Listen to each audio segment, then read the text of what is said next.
Japan for inviting me here today.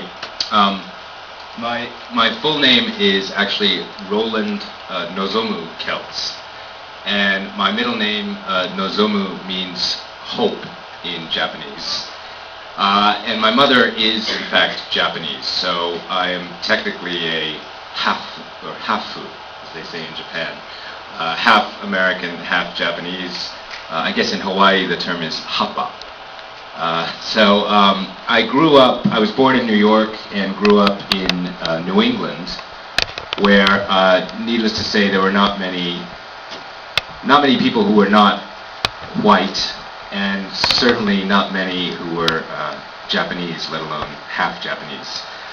So the story of how I came to write this book, which is called JapanAmerica, is very much a personal story. When I was a child, I attended kindergarten in Morioka, Japan, which is northern Honshu, northern main island of Japan. And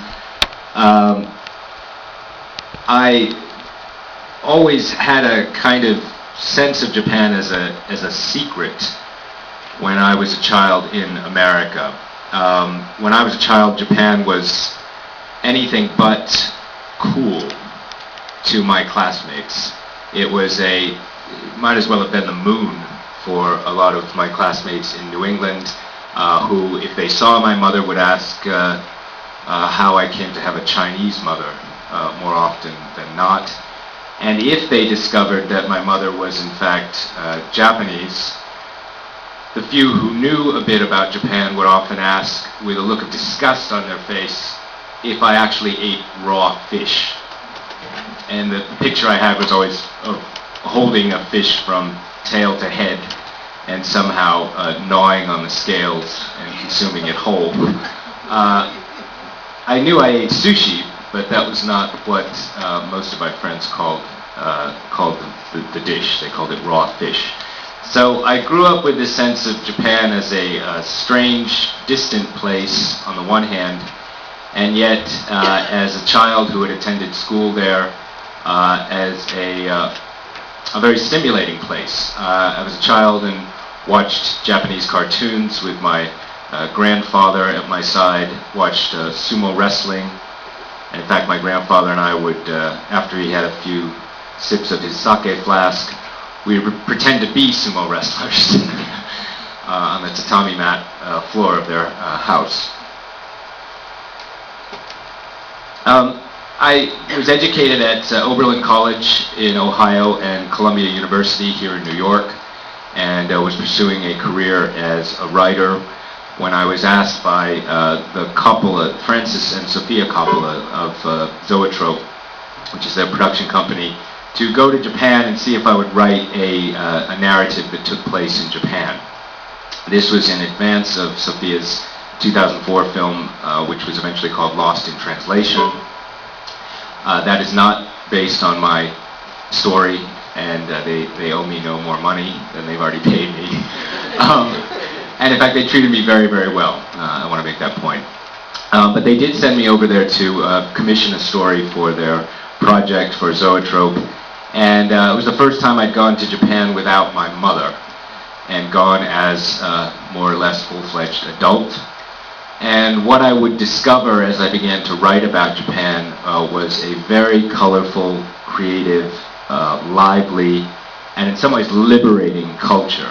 And I was startled by that because I had spent my young adult years in this city in New York, and I was prepared to go to a place that would live up to stereotypes, which were at the time, particularly based on the 1980s, salarymen or businessmen all wearing the same colored suits, being stuffed into overcrowded subway trains by white-gloved conductors, and the working class doing jumping jacks and calisthenics throughout the morning to show how well they could conform. So I was appalled by what I might find, and yet when I arrived in Japan, I found a very colorful, vibrant, and very youthful culture. So in roughly 2004, when Palgrave Macmillan, the publisher of this book, asked me if I would consider writing about Japanese pop culture and its popularity in the United States, particularly among young Americans, I initially declined. And that was because I had encountered so many young Americans and young Japanese who were so resolutely passionate about Japanese comic books, or manga as they're called, and Japanese animation, or anime as we call it here in the States, that I was actually intimidated.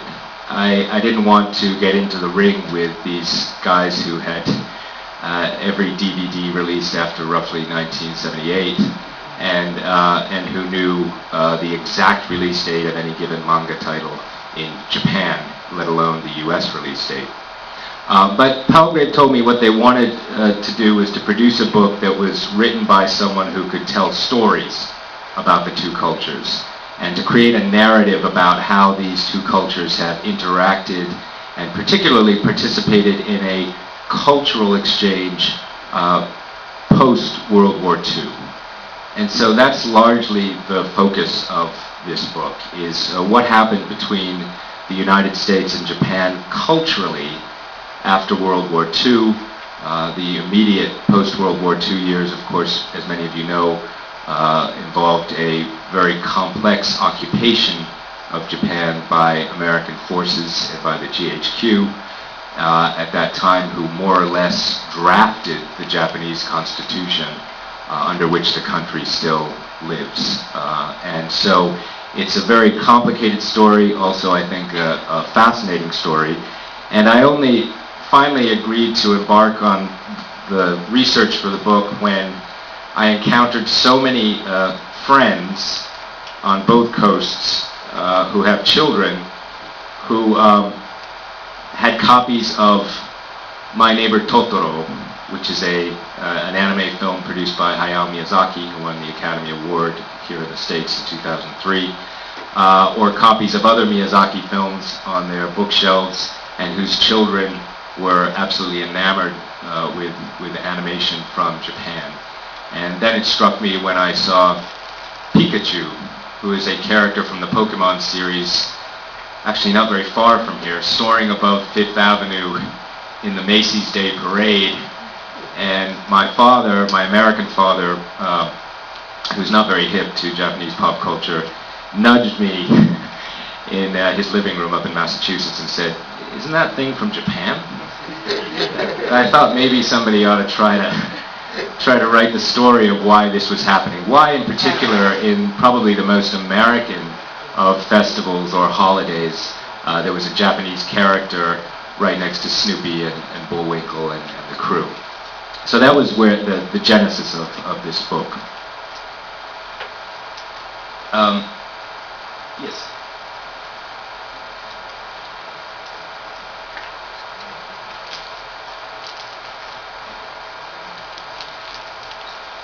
Okay, great. So we're figuring out the tech stuff here.